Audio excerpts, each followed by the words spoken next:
Assalamu alaikum student. Let's start with the name of Allah. Bismillahirrahmanirrahim. Today I am going to deliver the lecture of class 10th, physics, chapter number 10, simple harmonic motion and waves. In the previous lecture, I have discussed the construction of ripple tank and the phenomena of reflection. Today I am going to deliver the lecture about the method of refraction. Today I will discuss that method of refraction. You can see the picture of ripple tank. A rectangular tray is present. Electrical motor generate plain water waves. Now place a wooden block that is submerged in water.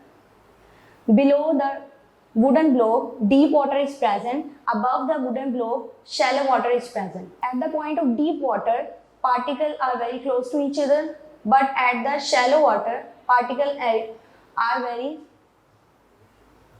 far away.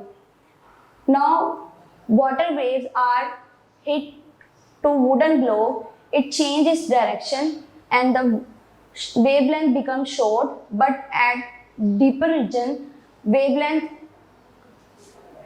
higher wave are produced. Their wavelength is increased, but at shallow water, wavelength is decreased.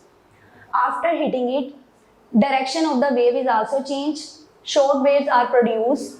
Now draw a normal or tangent along the wooden block. You can see that this angle is angle of incidence and this angle is angle of reflection. After hitting, wave is refracted. Now angle of incidence and angle of reflection is not equal to each other. So we can say that in the phenomena of refraction, direction will be changed. Medium is also changed. Angles are not equal to each other. Angle of incidence and angle of refraction are not equal. Deep water medium is the first medium and the shallow water medium is the second medium. When the water wave enter into first medium to second medium, its direction is changed and angle is also changed.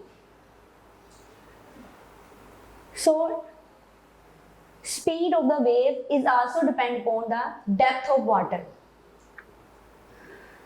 We can define the reflection when waves from one medium enter into the second medium at some angle, their direction may change.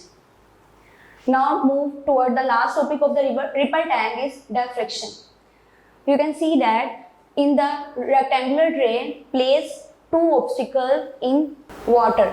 The difference between two obstacles is small slit that will be equal to one wavelength. When plain water is generated through electrical motor, it strikes near to the edges of this obstacle and produce semicircular waves.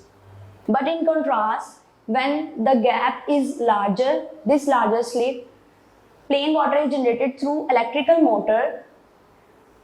When waves hit to the edges of the obstacle, then larger wave are produced. These are not semicircular to each other. So when in the presence of small slit, semicircular waves are obtained. This is called diffraction. But when the slit gap is larger, then semicircular wave is not produced. So gap or slit is equal to wavelength. So we can define that diffraction is the bending or spreading of waves around the sharp edges or corner of obstacle is called diffraction. I hope you have understood this lecture very well. Thank you.